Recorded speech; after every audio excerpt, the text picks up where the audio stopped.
जय जगन्नाथ मो जीवनशैली गोटे नुआ अध्याय आपण मानक स्वागत। आज दिन आरंभ और शेष मोर खाइबार होता। प्रथमे तो मोर इच्छा प्रकाश करथिला टिके खाइबा पइका मैगी से मसला पकेले तापर मो मुंड को चुटला ना ना टिके हटके बनैबा ना तापर से मो चिली फ्लेक्स पकईदेली। चिली फ्लेक्स पर पुणी भाविले हाँ सिजवान सॉस भी टिके पकईदेबा देन सेटा भी मो पकईदेली एंड सिजवान सॉस पकेला पर मोर मन पड़ला रे फ्रिज रे तो पनीर अच्छी तो चलो पनीर भी टिके पकईदेबा एंड पनीर पकई सारा पर मो जिन चाहूली एकदम सेमितिया गोटे सूप वाला नूडल्स बन के तैयार हो गला। शीत दिने आठ आ बेटर कौन ही पारे बस टिके जदि हेल्दी होता ना मु तो सबुदिन खाई था।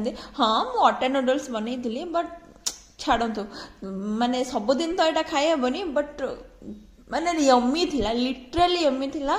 शीतर जो सकाल को यही भाया खाइबार तो देन मैगी खाई सारा पर लंच पाई मु देखी काली आमर जानते ना इडली छांचरे भात बनाई ठीक अच्छे से भात गुड़ाक बहुत सारा थिला।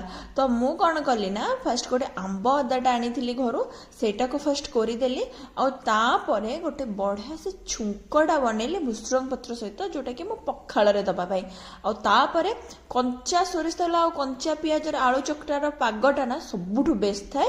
ता सहित मुझे बनैली बादाम छेचा और पांपड़ आ मोर पखाल थाली को कली एंजॉय। तो बस आज वीडियो थी भल लगी बहुत सारा भल पाइबा देवे बाय।